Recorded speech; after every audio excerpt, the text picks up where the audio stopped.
I'm Twyla. And I'm Natalie. And this is Twyla and Natalie. We're going to chat all about the joys and the pitfalls of being a grown woman. Absolutely. Every week we ask a question, usually something we want to know or something that's going on in our lives. And we try to answer that question, not just to understand it ourselves, but to hopefully provide a little inspiration for your life as well. Mm-hmm. This week's question, I think, is...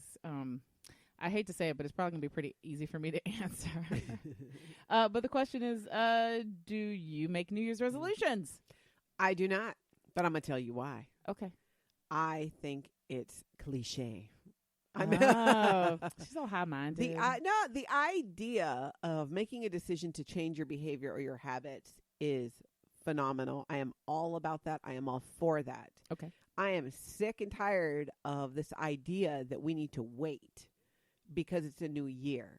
Every day you wake up breathing, it's a new day. That's a new opportunity to make a decision to change something you don't like the way it's going. That's what I don't like. I take it a little too far. Like, I don't even want to go. I mean, who am I kidding? I don't go to the gym regularly anyways.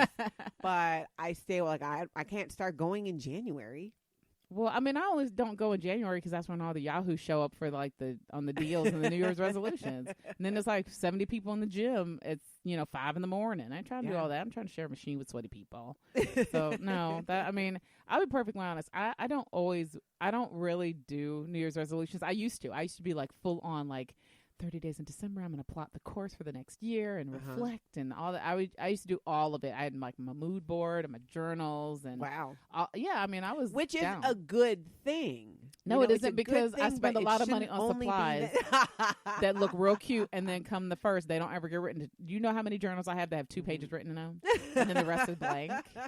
And then that's why I bet if some of the decisions that we make as New Year's resolutions, if we made them July 1st, October 1st, October 23rd, whatever the date is, you'd be more likely to do it and carry through. Well, I actually agree with that wholeheartedly, and that's what I started to do. You know how I celebrate my birthday month. Sure. And and yes, I know I'm a 43-year-old woman who has a birthday month. Hey, when you get in your 40s, you get a month. Listen, say nothing. I pay for myself. I celebrate myself. Nobody asked you. Just show up and party. But I shifted all of that sort of thought process of like planning for my future year or my future goals around the birthday month. If I'm gonna be another year older, I have sort of I spend part of that month in gratitude, like, hey, I got here, I'm still healthy, I'm still okay. We went through some stuff, but we got past some stuff. And I make a list every year real close to my birthday, and the list now has as many years as I'm on the planet. So this year's list, there's 43 things for 43. And that list of things is part bucket list and part really like get out there and challenge yourself to do better. Yeah. So I put things, I used to, like, when I first started doing this, it was like the whole list was like a laundry list. It was like chores. It was like, sweep the floors every Thursday, organize my closet, like watch my favorite movie on a Saturday. Like it was, there was no challenge to it whatsoever.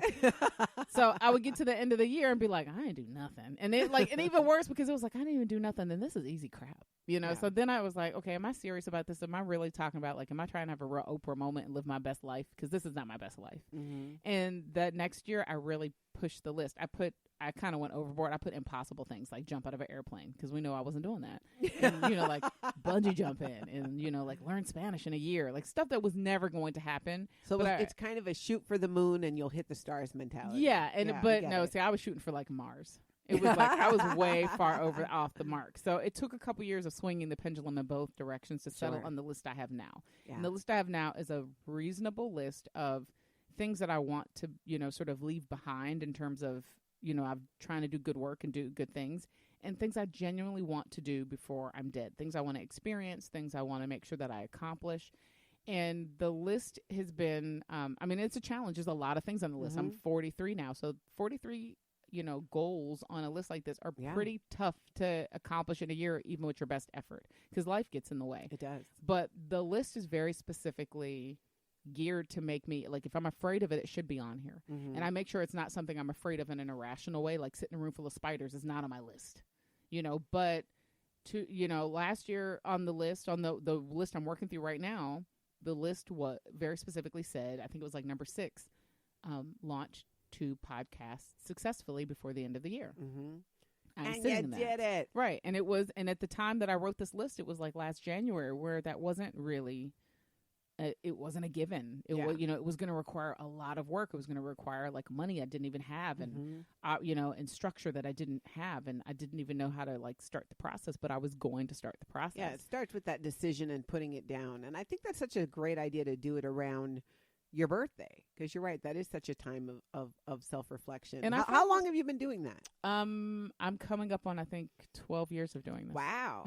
And it's honestly, it's been one of the sort of key things that has changed the trajectory of my life. Yeah. Because it made me really decide, am I happy with the things that I say I'm happy with? And if I'm not, am I really willing to do what's necessary to change them? Do you find too, I think as we get older, and especially into our 40s, those things that we set out to do or want to do, and because you've really written down these things, you might even recognize it more, change. I can remember when it was a New Year's, when I did do New Year's resolutions to, I'm going to be this weight. Yeah, they were never. It was superficial stuff. I'm gonna get skinnier. I'm gonna be healthier. I'm gonna eat this. I'm gonna not eat that. Being healthier is good, but I found. But see, my definition of healthy was like I'm gonna look like Halle Berry by the end of it. Yeah, they weren't really realistic. It wasn't comfortable, and I know now I've gotten to a space where I'm like, my whole thing is like, okay, just don't be obese. I'm not even trying to look like Halle Berry. Yeah. Just don't be obese. Like, don't go up a clothes size this year. And I'm a firm believer in not being too healthy either. Because who's always having heart attacks? Runners. Okay, I don't run, you but always hear, oh my gosh, he was a marathoner. Oh my gosh, she ran every day. And people are so shocked. There was a basketball player just fell down, had heart issues on the court in college basketball. Yeah. It is the athletes that are athletes to above average. So I'm not trying to do that. If I start getting too healthy, then I like eat some pie or something. Well, mind you, last year, one of the things I put on last year's list was to go vegan.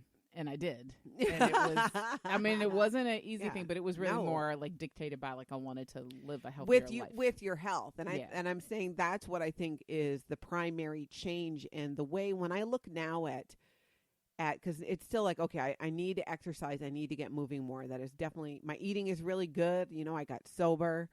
It's that moving and getting exercise part. And for me, I can honestly say for the first time in my life, it's not exercise so that I can be this size.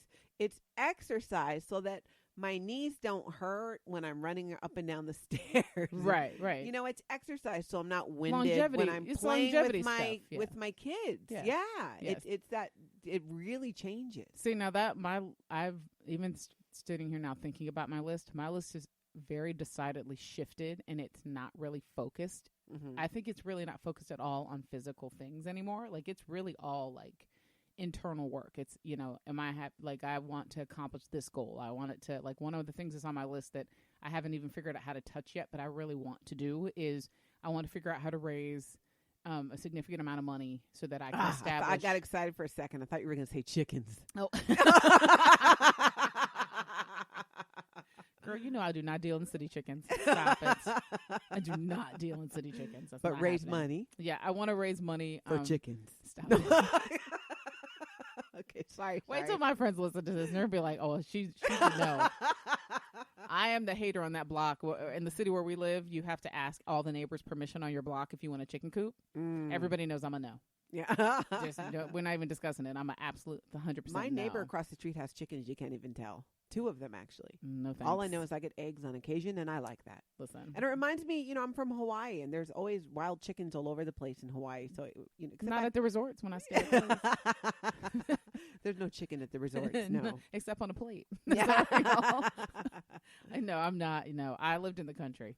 Yeah. We did, people brought us eggs and all that stuff, and we had, access to people's farms. Yeah, chickens remind me of home. If I wanted to live that life, I would have bought a farm. Yeah. Mama lives in the city for a reason. No, wait, Mama lives in the suburbs for even more reason. Okay? So just keep those chickens at your house. So what are you raising money for? I would like to start a scholarship for my parents, in my parents' name. Oh, like a college scholarship? Mm-hmm. I would like to start a scholarship in my parents. My mother never got to go to college. My father actually had to stop after a year because he couldn't afford it.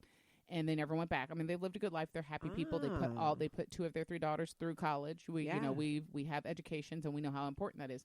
And I would love to be able to establish a scholarship, primarily at the institution where my father started. Then he didn't get to finish. My niece actually went to the same college and is now graduating from there. Wow. So it kind of closes the loop a little bit for our family with that school.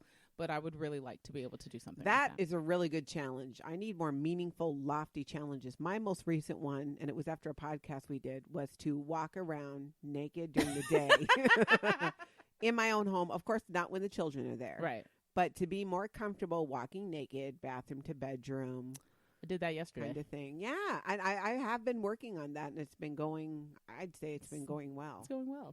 Yeah, see, and there's, stuff like that I still kind of maintain in my, it goes into being comfortable there with has yourself. there has to be like fun stuff. Balance. Yeah, there has to be balance. If I had a list of 43 like lofty, like I would like to, be they can't all be that. Bill and Melinda Gates. I wouldn't even get out of bed. It'd be too insurmountable. But but a scholarship is doable, but at the same time, it's a very hefty challenge. Right.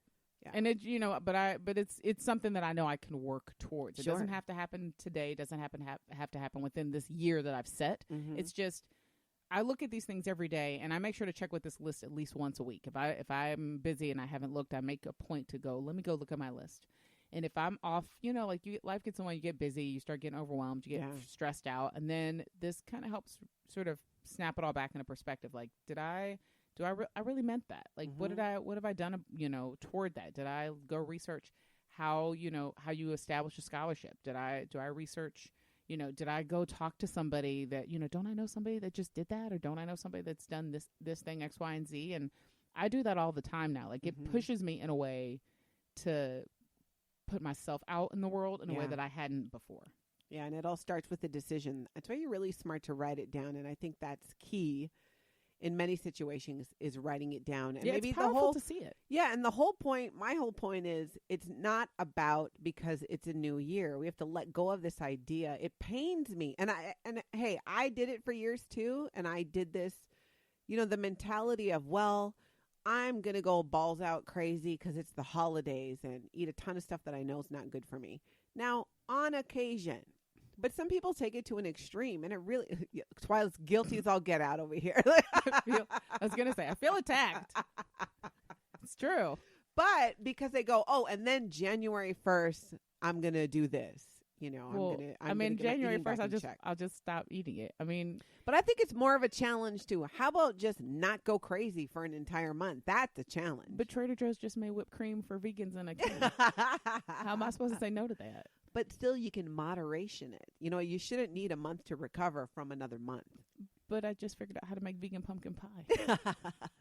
I just figured out how to make a paleo pumpkin pie. Oh, that's not as much fun as the vegan. Yeah. No, actually, I'll say this because that's sidebar. If you're making one, the sweet potato versus the pumpkin. If you're making a vegan pie, sweet potato wins. Really? It wins because the potatoes are naturally sweeter, and you can and they take less sort of stuff in them to bring out what you want. Well, and I guess I can't speak to the crust. The crust probably wasn't vegan. Actually, the crust wasn't paleo either, but the actual pie part itself was. One of our little health food stores does like a vegan crust. Oh, really? Yes. I'll give it to you when we go off air. I'll give it to you. It's good. I want to make pumpkin pie without a crust. I figure. Oh, why would you just bake it? That's like making like sweet potato pudding. Why do that? But see, that's what I want. Oh, yeah. I'm not a huge fan of the crust, and I love the recipe I had. It was just organic pumpkin, coconut oil, and it had some pumpkin spice in it. Where's the sugar? Was there Where's any the sugar? Honey. Yeah, it was honey. Okay. Yeah. Well, for the people that are doing a resolution, you could do that. Yeah. I can help you with that. Yeah, I'm just saying, I think resolutions are a good thing, but I think we need to stop leaving them to January 1st. But I feel like there's a reason why they hit January 1st is because they know we're going to be. Everyone thinks. Well, we're going to be gluttons for Thanksgiving and Christmas. But that's what I'm saying. And Hanukkah. That's what I'm saying. And Kwanzaa. Yeah, because I mean, I find listen, I'm not even Jewish. But what happens though is people do that and they feel sick and they feel gross and they're tired and they're like, oh, I can't believe I ate that. Oh, I don't feel good. I'm so bloated. But we go overboard on everything at that time of the year. But so, Twyla, that's what I'm saying. We need to stop the madness. We need to stop it. That's true. Enjoy it. And you know what? You said we just did a holiday podcast where you referenced that you've known for 12 months that Christmas is coming, the holidays are coming. Don't be up here acting like your hair is on fire now. You had time to plan. And let's be honest. Most of the people who make the decision to, I'm just going to go balls out and eat absolutely and everything I want during the holidays. Yeah. You're doing that during the year. Come on. Most of the people I know who really are, moderate in their eating and healthy in their eating don't do that. That's true.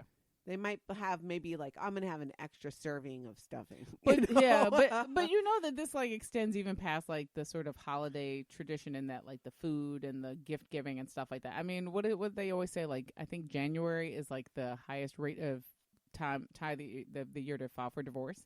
So people get through the holiday to keep the peace, and then they declare their freedom in January. May, December romances. Yeah. No. I know you told me it means something else, but I'm sticking with it.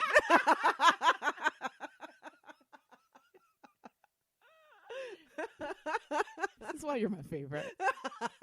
Because you're just nuts sometimes. Twyla told me ages ago that has nothing to do with May or December. Okay, I laughed the first time that that we actually had that exchange. I think it happened on the radio. I think I laughed until like I almost peed my pants. It was so great. Yeah, we were talking about it, and you're just like, well, yeah, like people they get together in May, they break up in December, and I was like, that's not what that means. And you're like, yes, it is.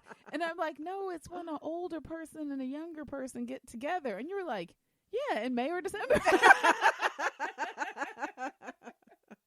I remember thinking when that happened, because we actually got emails from people that were like, y'all were joking, like, right? Yeah, like y'all, like that was a good bit y'all rehearsed, and I was like, girl, I wish it was a bit. It was excellent, but it wasn't a bit. It was just naturally like that. It was a pure Natalie moment. It was pure happiness too. Totally. It made me very happy. But my point is that what bugs me about it is that mentality that we all agree at these certain times of the year.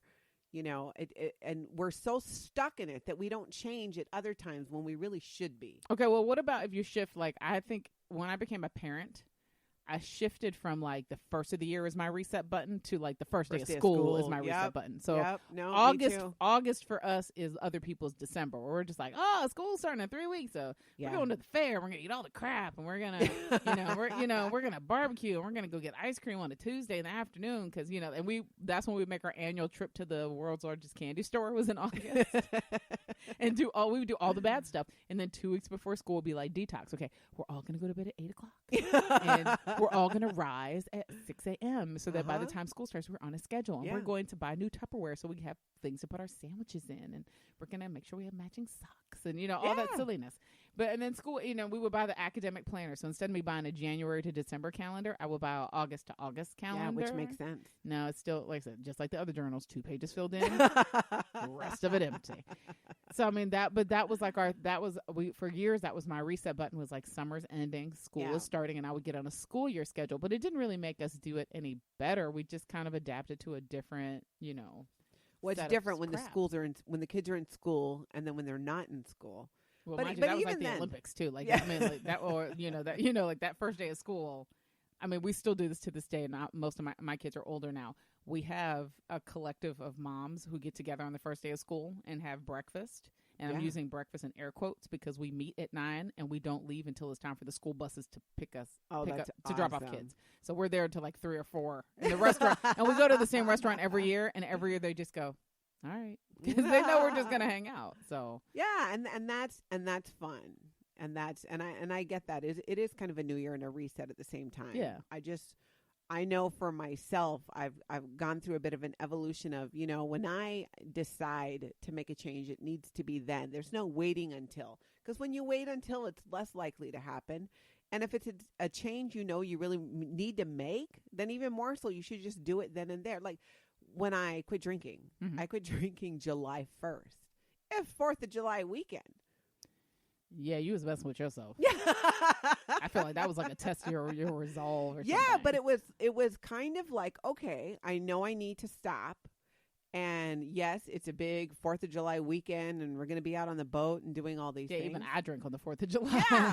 But, okay, so if I know it's something I really need to do, why am I going to punish my body and punish my mind for those few more days? Because that's what you're supposed to do at that time. Well, yeah. That is what I want to flip the switch on. Yeah, I think that's fair. I think that's fair. I'm like, no, I'm done. I know I need to be done. Although, I need to be done. You know, what's funny. I think I've always made big like health changes in terms of like how I eat at the first of the year, because there's a weird solidarity in that everybody else is jumping on that bandwagon too. So I would have the support of other people at the same time. Sure. To be like, yeah, I'm like, when I told everybody I'm going vegan, everybody's like, good luck with that. But then half my friends were on like a diet. Half my friends were like cutting out sugar for the month or cutting out drinking for the month or whatever. So there was always at least one person in the room that was just like, solidarity, sister, you want to chew on this napkin with me? Like, it was like we all knew we were in it together. Chew on this napkin. We knew we were in it together, so it kind of made the transition and there easier. is something to be said for that. But you could also, if it doesn't take or other people fall off, start a thing in March or start it when it needs to be started. And maybe, I don't know. I would like to say I start things when they need to be started, but I never do. I'm a classic overthinker and I'm a classic procrastinator. So I think my new mantra, I can't remember who said this. I'm going to go find who said it because it was just such a smart thing that was said. They said a plan without a process is a wish. And so I would plan for things all the time. I would say, I plan on doing this and I plan on doing that. And I would never have anything in place to back it up. Like I wouldn't ever like physically like do the 3 or 4 things needed to get started. Sure. And then it would just become this thing that I hope to do someday, and I would never do it. So as I've gotten, more determined to do things, I always say, okay, this is the plan. The plan is I want to, we're like with our business, so we say it all the time. Okay, the plan is to have, 15 shows in the air in 2 years. If that's the case, then what do I need to do to get there? The process is I have to talk to people, meet talent, sign talent. So I'm constantly, you know me, you'll call me and be like, am I available? Nope, I'm having coffee with this person. No, I'm talking to this person. No, we're doing a test session with this person. Because I know if I don't actually if I didn't figure out what the simple steps were, and that's another thing that undoes you too, is we make these resolutions, and the resolutions are so complicated with so many steps that it's impossible to do it. You can't stick to it. You set yourself up for a loss. And look at, It's like when you exercise. It's like when you say, okay, I'm going to exercise and eat right and go to bed earlier. And, there's like a scientific study that shows that if you take on one new activity, the success rate, if you stick to it for at least 21 days, is about 80%. But if you introduce a second variable, if you say, instead of saying, I'm going to like take a walk every day, you say, I'm going to take a walk and eat a salad every day, the likelihood that you accomplish either of those things in that same 21 period drops to 20%.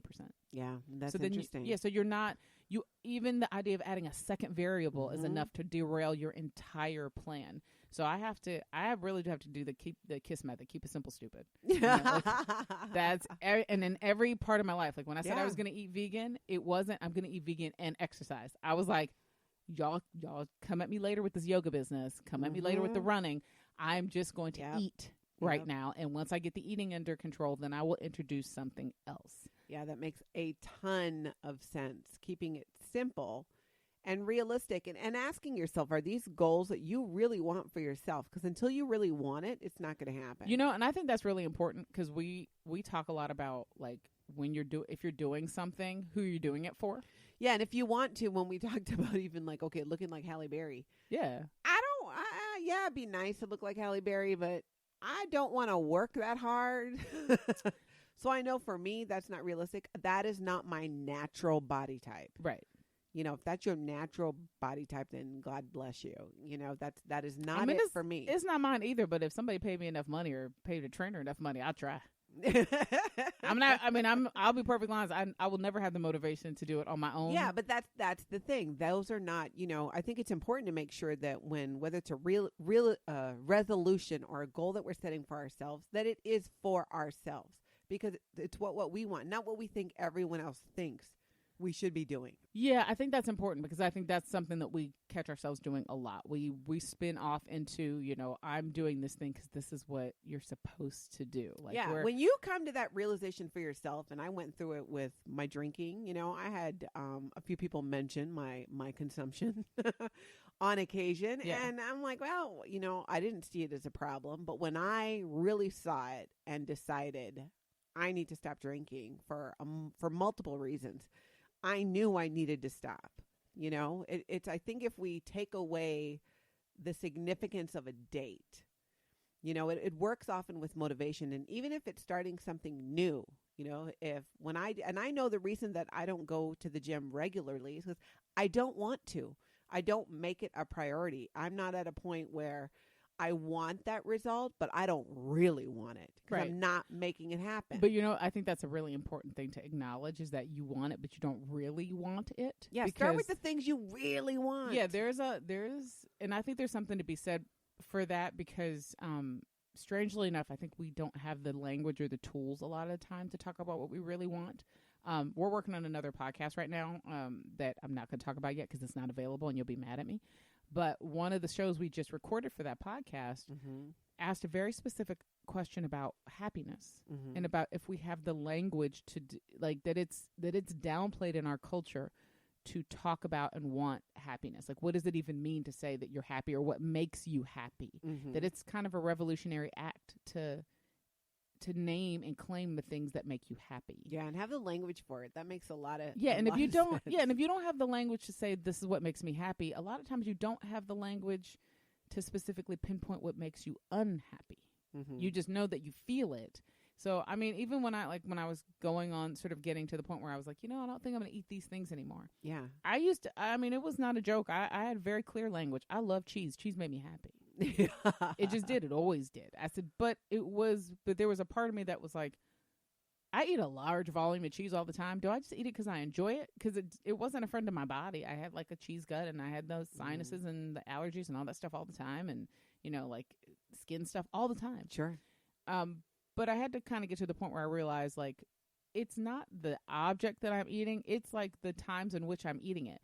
It was celebratory. So if I was having fun, cheese was somehow involved. It was Yes. comforting. It was, you know, See, for you it was cheese. For me it was vodka. Right. And there's a It's point exactly the same. Yeah, and there's a point where you realize that there's something you're getting from something else. Yeah, that you're using it. Yeah, that it's not. You're medicating with it. Yeah, that there's a part of you that's not getting the thing that you need because and it's doing more harm. Yeah, so you're just indulging in it because it's better than poking at the soft space in you that goes, I don't enjoy this, or and it's not as bad as heroin.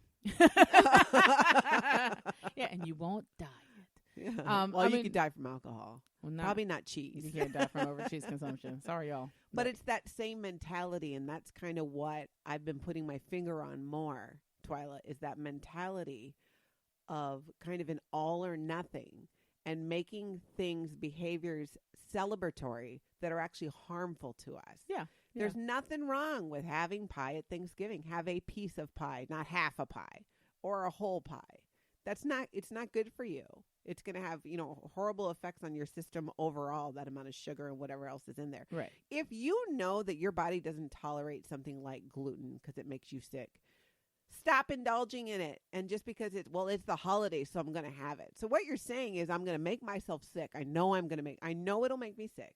So I'm going to knowingly do it because it's a holiday. Yeah, because this is just what That's you do. That's insanity. Well, yeah. Exactly. We need to get rid of that's what you do. Well, that's what we're supposed to do. Says who? It's not working. It is not working. It's not working so bad that we now have to all decide that next month we're going to totally change and swing the other way and make decisions to go in the other direction. Right. See, and I think that we see that play itself out in that way across the spectrum. That's why you see like, well, I had a crappy Christmas and I'm never going to have this happy feeling again. So I'm going to break up with X, Y, and Z, or we're going to get a divorce, or we're going to separate, or we're going to, or like I know I've seen a lot of people like get to January and just decide that they're done with certain people, like they cut off relatives, or they cut off, well, I mean, I've really seen it where they just they had, you know, a typical like stressful family holiday because they didn't understand how to rephrase it or repurpose it and make it what they needed it to be.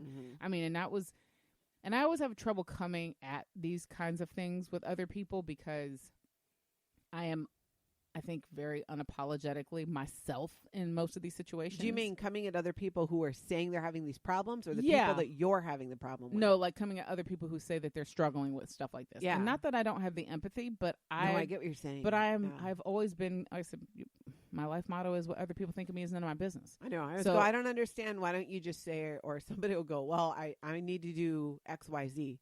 Well, I'll go, well, but you seem really unhappy about it. Well, I just need to do it. It's what you're supposed to do because so and so will expect blah Right. blah blah. I'm like, No, you don't. No, Right. wait, I'm not connecting the dots here. Right. We were just talking about the actual holiday itself. I have a long-standing tradition since I've had children. We stay in our house. Yeah. On Christmas, we stay in our house. Mm-hmm. Everybody, listen, you can come to me. You can come to my house. You can come hang out. Yeah. You can do whatever you want. But my actual children will wake up in their beds, and then they get to come climb in my bed. And then we shuffle into the living room and kind of mill around and turn on Christmas music. And we do our scavenger hunt, which I'm like, sidebar, because we talked about this at the holiday show. Don't create complicated traditions, because then you got to keep them going. But we have a whole thing that is our thing, and it involves my immediate family, my husband, myself, and my children. And everybody's happy, and you guys are There's no happy. stress. Like I And don't your stress. family knows what to expect because you've set that bar or you've set that boundary there that this is what we're doing. We'd love to see you come on over, but we're going to be in our pajamas. Right. We'd love it if you were in your pajamas. Right. And New Year's resolutions a lot of times are all about sort of resetting or reframing boundaries that you already have or don't have firmly in place. And I've tried really hard in the rest of my life to set the kinds of boundaries that allow me to have peace of mind. I don't wring my hands. I don't spend most of my year wringing my hands going, oh, I wish the situation were like this. Or, oh, I have this really difficult relationship with this person. I try really hard not to have that. Yeah. And now, mind you, like I said, over the course of doing this show, we have, this has become like our little therapy hour. And I've learned very surprising things about myself. Like when I'm fed up with you, I just cut you off. and then apparently I ghost people that I don't want to be bothered with, which isn't the healthiest approach, but it does give me enough peace of mind and sort of space in my mind to be able to focus on the things that I really need to focus on. Well, we have, one thing that a lot of people forget, and I think that women are more notorious for this. We have a choice over who we do or do not communicate with. Yes. You Say it again. have a choice. You don't need to engage the crazy if you choose not to. If you want to engage the crazy, go engage it. But don't then complain about it because you engage the crazy. Yeah, you can't say, oh, I saw the XYZ crazy person and she talked to me for like an hour. Why did you do that? Well, because I went up and said hi. Right. And honestly, I used to be that person. I used to be the person that's like, I don't want to be impolite when you're doing your crazy. And now I have just learned that I can do, there are several extra strategies. I can pretend like my phone rang because it's on vibrate. Yeah. My favorite is, I'm sorry, I really need to go to the bathroom. I Hey, think girl. I'm getting diarrhea. Okay, I don't go that far. No one ever questions diarrhea. Well, but I always say I'm an older person now, and my bladder is not what it used to be, so I gotta go. Mm-hmm. Or I'll be like, what I gotta run. I gotta go pick up my kid. I feel like my tampon's falling out. Hey, it happens. You always go for the jugular. It's never just a polite out. It's always an awkward out where they Pretty want to much. run from you. Pretty much. But you know what? I've set the bar. Right. Well, and even People know. this is, around the holiday time, you run into a lot of like family stuff where you wind up sort of weirdly in the middle or on the fringe of things. But you don't have to be. No, you don't. If come on. If you are stressed about a family gathering coming up, you've obviously met these people. Yeah, don't go. So you've been dealing it for some length of time. Well, I always say two or things. come up with a plan that doesn't involve engaging. Right. I always say there's a couple of outs. Don't go, because sometimes you can just not go. And they might, and you'll hear the like, oh, I really wish you could have come, or oh, I'm so sad you're not coming. But trust me, they won't miss you. They'll be all right. Yeah, just be like, well, if you want to get together for coffee or something, right? sometime, they're fine. not gonna. If you're going to go, because if you have managed to like be guilted into going, then I always say make sure you overindulge and indulge in something very specific that is yours that you love more than anything. Like, and just make sure you have it. If that means bring a puzzle, yeah, like bring something to do that's your thing to do, or bring a movie that that you love, that it doesn't matter if nobody else loves it, and you just like coerce everybody into a family movie because that keeps people quiet because they're watching a movie. Yeah, bring your favorite. Like I'm all for, like, I will offer to make or bring my favorite dessert, and then because I am ridiculous, I will either like get there and automatically take a big piece of it out and be like, I brought this one. And and people will be like, but girl, you just took like a fourth of that pie. Sure did. There's like 20 other pies over there, but this one's my favorite. And I can't, and now that I'm vegan, I can say things like, well, I can't eat those other ones. So there, this one like, is vegan. Yeah. Like whatever it is, and but if it's a little thing that lets you snatch a little bit of joy back, go snatch that little bit of joy back. You're allowed to do that. And I feel like that's what what the idea of a resolution is supposed to do, at least on some level, is it's supposed to allow you a space to create more joy in your life. It's not supposed to be like, I'm going to run marathons or I'm going to get my blood pressure to 120/80. It's supposed to be, I'm going to go to sleep tomorrow and wake up happier because I have a little bit more purpose or a little bit more happiness or a little bit something that fills my own well in a way that it didn't before. And when you do it in a way that doesn't put the pressure on that, like one specific time of year or one specific activity, it allows, it kind of allows for expansion. I think the things, it's like that saying is the things you focus on expand. Yeah, that's right. So focus on your joy and your joy will, expand. Yeah. And year round. Amen. Year round. It does not have to be just for New Year's. I worry too, the mentality sometimes that it creates. And when I hear kids repeat it, well, it's Christmas, so I'm gonna, eat an entire pie. Where it feels obligatory. Yeah. Yeah. It's like, well, no. I mean, mind you, I walk around saying Christmas calories don't count. So yeah. And I think, and maybe it's just me and I'm overly paranoid about the all or nothing mentality because I'm someone who has an all or nothing mentality in certain regards. And that's what led to me, drinking too much. Yeah. It was really an all or nothing. Cutting back was almost impossible for me, but I quit, and it's taken work. But for me, that was easier than cutting back. I spent a year trying to cut back, could not cut back. Right. It's kind of an all or nothing thing. So maybe it's just my crazy. I am projecting onto everybody else. No, but that's because you have a real understanding of yourself. Like you've taken the time to do sort of a bit of reflection to understand this is who I am. And growing up, those habits, Twyla. Yeah. Think about when we were kids. Oh yeah. And we were nowhere near as health conscious as we are today. We didn't understand how our body works. We didn't understand how certain foods affected us. And when I hear younger kids, especially with that all or nothing mentality, be it, indulging in anything where, too much is too much. Right. I just, just a red flag goes up for me like, this is how it starts. Well, yeah. But I think that's even a part of like the idea of, your kids don't do what you say, they do what they see you do. They model you. Yeah. They model, they do what's in action for them every day. So when my kids see me working on my list of 43 things and I have these real goals and to be honest, I talk about those all the time, but my list is highly private. I really don't share it. I may share one or two things that are on it, but I don't actually show it to people and let people see it. Yeah. It's not like on a blog somewhere. Yeah. So like when my kid asks me, is that your list? And I'll go, yeah, I'm working on my list. And they'll be like, well, how many of them have you accomplished? And I take a lot of pride in being able to count them and go, like it's crazy. I've gotten through 17 of these so far this year. That's pretty nuts for me. Like the first year I did, I got through 3. Yeah. And it was like, and it keeps growing. And I said, but that's motivation. And my daughter sees me doing that. And now she's, I'll see her with her little journal going, I just want to, I want to get better. And she won't necessarily write a list. But last year when she saw me doing my list, she decided she wanted to, be a better artist. So then we started seeing it showing up everywhere. Like she was just drawing every day and drawing every day. And now she's really good. And you can see that there's a sense of accomplishment she's drawn from believing in herself and taking a chance on herself. And she got the idea to take that chance on herself because she saw her mother take a chance on herself. Yeah. And that's really important. Modeled that. And I think that's really important. You can say stuff all day long. I can tell my kids I told my kids forever to eat healthy. Yeah. But I also was the person that was eating like a bag of cheese popcorn after they went to bed.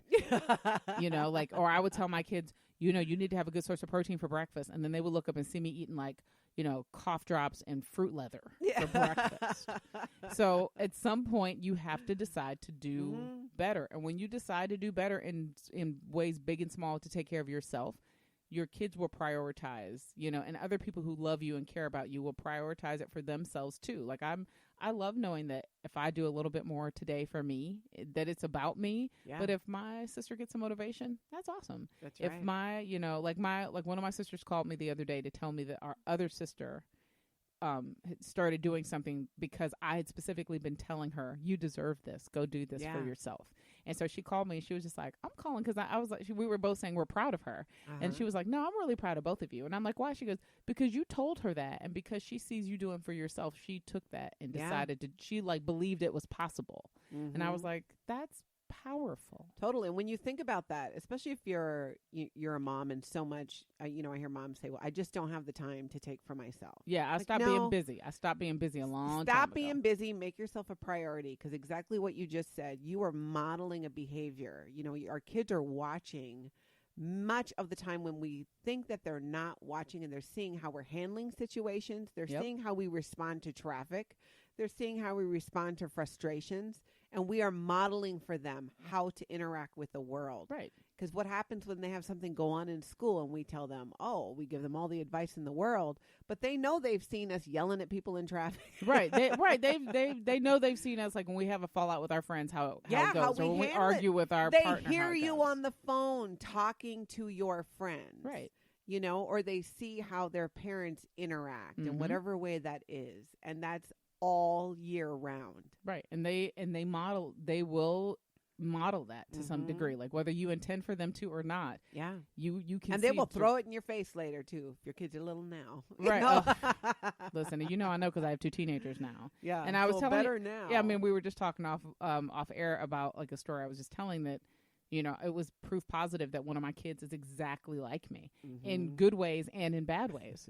And while I'm really proud of the fact that this particular kid knows how to stand up for themselves, I also know that now I need to make sure that I'm modeling sort of restraint and understanding like the idea of balance when I'm talking to somebody. I can't go in like half cocked and, like ready to cuss everybody out. Yeah. Because that's the lesson that this kid is taking from it, is that there are like in their head, it's, there are conditions under which it's okay to just lose your mind. Yeah, exactly. And and treat people like that. Yeah, and I don't. And the thing is, for me, that's an extreme case.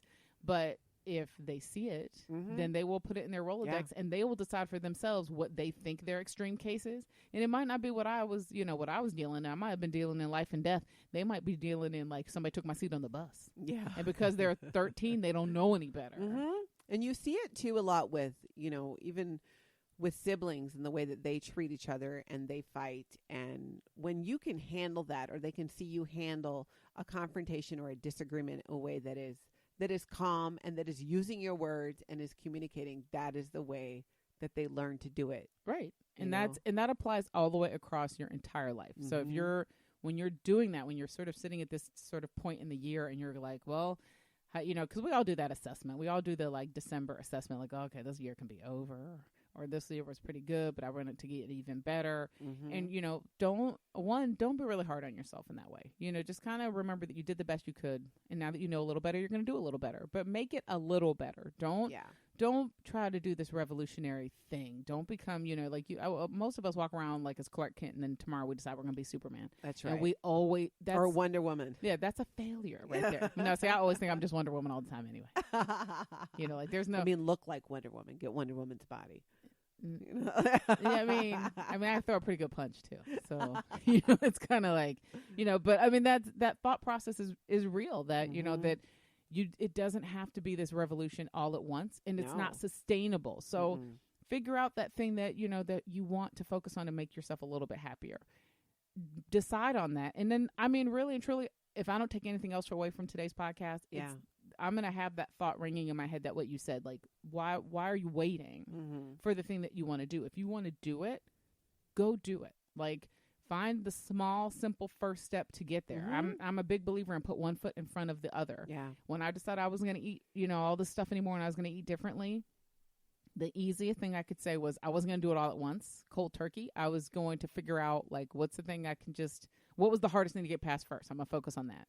Yeah, and don't, let's work towards getting rid of the all or nothing mentality. Yeah. You look to, if someone setup. knows they're going into treatment, what's often what they do. They go and they get loaded on whatever it is that they're trying to kick. It's a last hurrah. Yeah. And I think because it's not, we look at certain activities and food and, alcohol. We go, well, it's not, I'm not shooting heroin. I'm not, right. You think it's the lesser it's of like, the, no, but the the behavior is very similar. Right. And what happens when that behavior becomes something that, something else, because at some point something's going to be hard and it's going to happen to you, and it kind of tests your mettle. Like, do you fall back into old habits? Do you Do you lean on things? So, I mean, for me, a lot of the inner work I've done in the last like 5 or 10 years has really been around, am I enough in the shoes that I'm in? Yeah. Like, am I a whole person? Because if you're a whole person, you can stand up to a lot. Sure. But if you're not, and you know you're not, you're always worried about like not wanting to upset the apple cart because you just don't want your life to get thrown off kilter. Mm-hmm. Now I know I can handle anything that happens Yeah. to me. I can handle,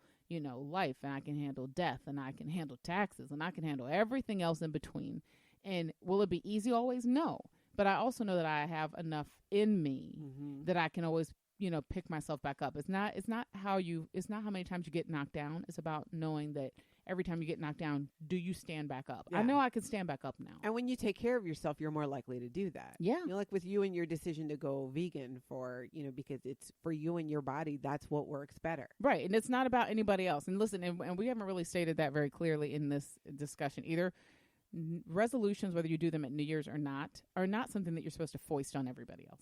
Mm-hmm. Because I think we do that too. We decide I'm going to be this, and then everybody. Therefore you should. Yeah, and then you Mm-hmm. you guilt trip everybody else. I mean, that was the funniest part about me deciding to go vegan was everybody's collective groan and eye roll, thinking I was going to become like a total like tree hugging hippie that's like, you can't eat that, you're killing this, and you're doing like they just thought they couldn't that the fun me was going to die when I stopped eating cheese. And I was like, listen, this is like my thing. I always tell people, this isn't philosophical. I just want to live to 150. So you can eat your pizza. I have good memories. It's so funny hearing you talking about the cheese. Cheese is an exact parallel to, for me, it was the drinking. Yeah. Everything you're saying about cheese down to other people thinking now they can't have cheese around you. Right. It was like, and that's kind of that thing where I think it's one of the most important pieces of like when you want to make change for yourself is being strong enough in your change that it doesn't have to impact other people around you. I go out or even will have people over. They still drink, and I say, you are welcome to. I'm not going to whip a bottle out of your hand and down it. Right. That's not what it's about.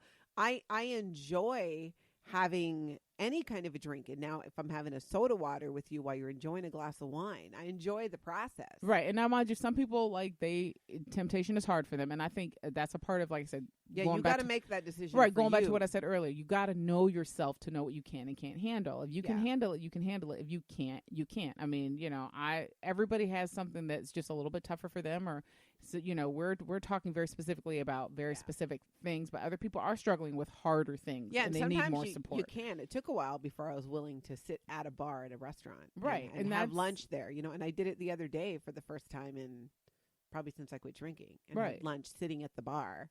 And, and it was fine. But I know that when I first quit drinking, that would have been really difficult for me to do. Right. And you have to know that's part of it. Knowing who you are and sort of really connecting with you and what you need and what you want and what you're trying to do for yourself. Yeah. Set your own boundaries. Yeah, it's exactly. And they Make have it a to be your boundaries. Mm-hmm. And you are allowed to have them and protect them. Yeah. And, whether it's quitting eating cheese like Twyla or quitting alcohol like myself, when you think about it, it's you set those boundaries, and whatever you're working towards to make yourself a more whole, happier, healthier person. Yeah.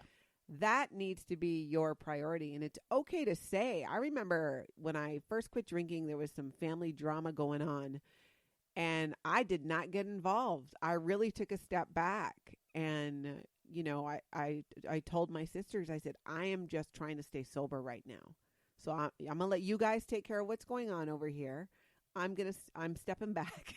But because it was going to be too much. But for that's me to take really important, because I think that's a part of that all or nothing thing that we do at the holiday, where we have to solve it. We have to, we were just talking about that idea of that sort of empathy that women take on, where we want to fix it, or we want to be supportive, or we want to feel like we feel it the way you feel it. So we get overwhelmed by it. It is okay to take yourself out of the equation. It's okay to protect yourself and your heart and your spirit and your soul and whatever else you need in that moment, even in the pursuit of some of these things. And I think that's part of how we get so looped into taking on, resolutions that aren't our own. Exactly. Aren't our own, or getting involved in taking on things that we really don't want to be doing, or we really can't handle, be it if it's extra volunteering, whatever it is. Have you ever done that? Have you done the where somebody that you're close to makes a resolution, and because you want to be supportive of them, you start doing it too, even though you didn't need to or want to? Yeah, I've done that. Yeah, in the where you're like, past. you're trying to lose weight. Okay, well, we'll do it together. And I'm like, I didn't need to. Yeah. Why am I not? Yeah, and that's something now too, that it's more, I'll look at it and go, oh, well, maybe that's not the thing I'm working on, but I'm working on this thing over here. So I always say I love accountability. I say have fun with that. I'm real quick now to say have fun with that. are. Like for a while I had run a marathon on my list of things to do because I just kept saying I want to prove I can do the physical thing. And it occurred to me one day that requires me to run. For like and prove miles. to who and why. Right. It was like, I don't even like running like that. I only run when I'm chased. So I know, which is my motivation. One of my motivations for, again, I need to work on my stamina because when this zombie apocalypse comes, right now I'm like in no shape to be running too far. Well, I already told you get at least like 2 foot lengths ahead because I told you I'm not running. That's right. While they're eating you, I will make fight my them. getaway. Right. The plan is I will fight them off with flames or whatever I have at my disposal, and when I'm overwhelmed, I will happily let them eat me, and I'll give y'all a head start. That is easier. But that's for me it was like, oh yeah, I don't need to. That's not going to be like even the hardest parts of this sort of resolution game I was trying to set for myself was trying to figure out how I was going to exercise more because I don't enjoy exercise. I don't like going to gyms because it's sweaty and other people. I don't enjoy running because that involves running. I don't like things like weights, even though I do a little bit of that because it's just like, who wants to go spend hundreds of dollars on weights that I got to dust now because they're in my house. And then one day I was watching TV and it was like the silliest thing. I saw somebody on television who was like, I dance every day. And I was like, what? That's not exercise. And then she was like, I dance for 2 hours. I put my music on. I clean while I'm doing it. There's no real rhyme or reason to it. I just make sure I dance hard enough to break a sweat for 2 hours a day. And my brain went click, click, click, click. Yeah. You're allowed to do that. And then I was like, wait, I don't want to go to a class. I'm not trying to do Zumba with y'all because I'm not trying to dance in public. And then this lady was brilliant because she basically lined up exactly how my life would work. I have an empty house during the day, headphones, music that I like, and the ability to break a sweat and clean up afterwards. That's right. All in one, and I already pay for it. Yeah, so and you have stairs. Right, and I was like, so you'd be amazed at how often you catch me if you just popped in my house, you'd catch me dancing up and down my steps or dancing in front of my dishwasher. I mean, I have neighbors behind my house, and I have a privacy fence, but our houses are a little bit elevated, so I'm sure my neighbor behind me gets a good show because I'll be jamming when it's time to make dinner or put away dishes. But that's my goal is I can't subscribe to this thing that that's oh, I'm going to do this heavy duty thing. And then I spend a bunch of money. If I sat down and did the count from 18 to 35 of the amount of money I spent every year in resolutions and buying jump ropes and exercise bands and gym memberships and diet food and, and journals and apps and, and shoes and workout clothes. If I did the entire add up, I could probably pay off my house. I'd probably be really angry at how much money I was wasting. And to be honest, many years it was wasted because I was just doing it in solidarity with somebody else. And it was or I would say, well, if I'm going to do it, I might as well be cute. And we'd go buy $200 worth of workout clothes that never got worn. It was that kind of thing. And now I just don't do that. Now it's I'm coming up in the end of the year. I'm going to do a little assessment. Am I happy with the year? I will check in with my list. I will happily cruise through December, cruise through January, and come February, I'll start looking at let's plot out my next year for the age I'm running up on. And those none of those goals require me to spend money on stuff. Exactly. Which is a lovely thing to be able to say, I'm gonna do X, Y, and Z, but that's all inner work. That's all I'm gonna work on making me the best version of me that I am. That's right. So. Doesn't cost any money to say no.